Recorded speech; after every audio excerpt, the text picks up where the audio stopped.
Trading di sini adalah perjalanan yang sangat panjang, bukan hanya 1, 2, 3 hari saja. Kalau kalian itu komplain saya selalu kalah dalam trading, saya selalu loss dalam trading, semua meta trader saya itu merah.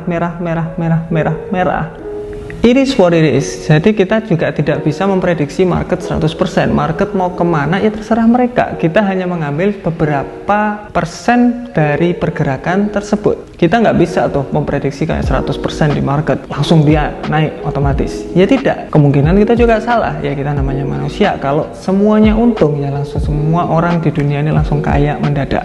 Jadi ya nggak bisa. Intinya di sini ya kita harus tahu bahwa ketika kita trading kita juga pastinya ada kekalahan. Kalau Anda saat ini sedang kalah, berarti kalian harus introspeksi sendiri. Kalahnya ini kenapa nih? Apakah saya entry terlalu dini? Apakah saya entry-nya itu keburu-buru? Apakah saya itu entry-nya waktu emosi? Apakah saya entry tidak menunggu konfirmasi? Apakah saya hanya melihat sebuah sinyal di internet dan saya mengikutinya tanpa tahu itu sebenarnya dia ngapain sih, dia buy itu kenapa, itu ngikut-ngikut aja. Kalian itu harus introspeksi diri, kenapa kok saya bisa loss 1, 2, 3 kali itu oke. Tapi kalau semuanya sampai merah semua sampai bawah, itu pasti ada yang salah. Entah itu salah untuk entry-nya, entah itu salah tidak sabar menunggu entry-nya, entah itu overtrade. Jadi ketika kalian enter, kemudian enter yang banyak banget. Padahal kita selalu saranin misalkan kalau kita enter satu posisi, kalau scalping maksimal 2 lah. Kita open, kemudian kita open lagi, sudah itu maksimal satu pairnya. Kita nggak boleh memaksakan diri bahwa kita mau enter sebanyak mungkin untuk mendapatkan profit sebanyak mungkin. Ingat, ketika kalian berpikiran saya mau untung banyak di trading nih, kalian juga harus berpikiran berarti saya ini nanti bakalan kehilangan banyak uang juga ketika gagal. Padahal di trading forex di sini atau di trading saham, di trading kripto itu juga sama, yaitu ketika kita mau trading probabilitas untungnya itu berapa persen? Katakanlah 70%. Berarti 30% di sini itu masih ada kesempatan bahwa market itu berbalik arah atau tidak sesuai dengan apa yang kita prediksi, itu berbeda. Saran saya selalu seperti ini, ketika kalian itu mau entry posisi, kalian juga harus berpikiran ketika nanti saya loss, itu saya lossnya itu berapa. Jadi kalian itu bisa tahu ketika saya lossnya itu $5. $5 itu cukup kok menurut saya, nggak begitu banyak. Itu berarti oke untuk kalian. Kalau kalian berpikiran 1 juta rupiah, ketika saya losing 1 juta itu terlalu banyak menurut saya, berarti ya jangan entry.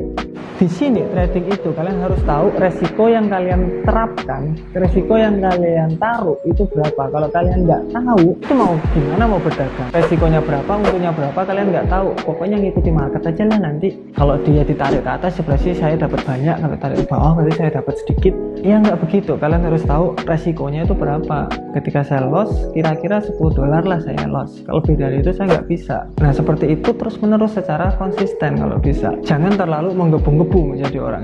Kalau kalian menggebu-gebu di trading itu bakalan kehabisan uang. Masuk market menggebu-gebu, pengen untung cepat, untung mungkin sekali 2 kali untung, kemudian setelah itu bakalan hilang modalnya jadi 0. Jadi benar-benar hati-hati ketika kalian berpikiran profit, kalian harus berpikiran juga lossnya itu bagaimana, lossnya itu berapa. Kalau lossnya bakalan bagaimana nih, saya trading ini berapa kali satu pair, satu hari berapa kali, itu harus dipikirkan, bukan hanya memikirkan profit saja. Saya berpikiran selalu ketika mau trading itu seperti ini. Trading ini ada sejumlah uang yang saya taruh, saya ingin ini growing atau saya ingin bertambah. Karena kalau ini menghilang, saya takutnya, soalnya saya cari uang kayak gini tuh susah banget. Saya harus kerja jam 7 sampai jam 3 atau jam 8 sampai jam 4 atau malah belum lemburnya. Sabtu Minggu biasanya kadang-kadang juga lembur, kalau hari liburnya adalah Minggu. Kemudian Minggu disuruh kerja juga. Itu gimana? Saya selalu berpikiran seperti itu. Cari uangnya itu susah loh ini.